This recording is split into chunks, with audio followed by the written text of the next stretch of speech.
আপনারা জানেন যে আপনাদের লাইসেন্স বাতিল হয়েছে, আমি বলি এটা আমার ফাঁসি হয়ে গেছে, আমার হাসপাতালে ফাঁসি, লাইসেন্স বাতিল হয়ে গেছে। এটাকে আমরা সম্মান জানাই। মন্ত্রী মহোদয় বলেছেন যে এটা দিয়ে আমরা বেসরকারি অন্য মেডিকেল কলেজকে আমরা শিক্ষা দিচ্ছি। আলহামদুলিল্লাহ, এটা যদি অন্য মেডিকেল কলেজ হাসপাতালগুলো শিক্ষা পায় আমি খুশি। আমার হাসপাতালকে শিক্ষা দিয়ে যদি অন্য মেডিকেল কলেজকে পরিবর্তন করা যায়, অন্য মেডিকেল কলেজ হাসপাতালকে পরিবর্তন করা যায়, শুক্রিয়া। আচ্ছা, আপনারা বুয়েট সহ অন্যান্য এক্সপার্ট দিয়ে এটা পরীক্ষা করছেন 27 মের আগে, তাহলে কি স্বাস্থ্য অধিদপ্তরের যে কিছু অভিযোগ ছিল, অসঙ্গতি ছিল, সেটা মেনে নিচ্ছেন? মেনে নিয়েই আপনারা বুয়েট সহ অন্যান্য এক্সপার্ট দিয়ে সেটা ঠিকঠাক করছেন?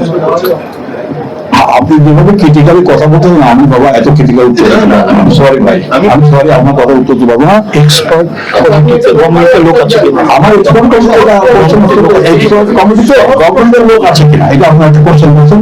এক্সপার্ট কমিটিতে গভর্নমেন্টের লোক, যদি গভর্নমেন্ট কোনো কমিটি না করে দেয় তার মধ্যে ওনারা থাকতে পারেন না। এটা নিয়ে আপিল নিষ্পত্তি হওয়ার আগ পর্যন্ত আপনারা কোনো কমিটি করবার এখতিয়ার রাখেন কিনা? আমরা আমাদের নিজস্ব আমরা তো আপিলের ব্যাপারটা ভিন্ন। আমরা নিজস্ব আমাদের হাসপাতালের উন্নয়নের জন্য, সংস্কারের জন্য আমরা তো পরিবর্তন করার জন্য তো কমিটি করতেই পারি। হাসপাতাল তো পরিবর্তন করতেই হবে, তাই না? এই হাসপাতাল তো ঘুরে রাখলে হবে না, আজ হোক কালে তারা পরিবর্তন করতে, তো পরিবর্তন করতে তো আমি একা করতে পারবো না, উনি এক্সপার্ট কমিটি। ধরেন আমি আমার দেশের সাংবাদিকতার পরিবর্তন করবো, তো আমার সাংবাদিকদের নিয়ে একটা এক্সপার্ট কমিটি করা উচিত না? আইনি পদক্ষেপ আমরা এখন কোনো আইনি পদক্ষেপ নেই। আমরা চাই সরকার আমাদেরকে সহযোগিতা করবেন। আমরা সরকারের বিরুদ্ধে কোনো আইনি পদক্ষেপ নেওয়ার কোনো প্রত্যাশা করি না।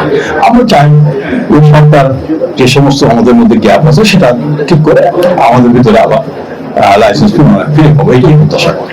ইউটি ফার্স্টের সাথে ট্রেড করুন যে কোনো জায়গা থেকে, ক্যাম্পাসে ক্লাসের ফাঁকে, ঢাকার জ্যামে বসে কিংবা ঘরে বসে।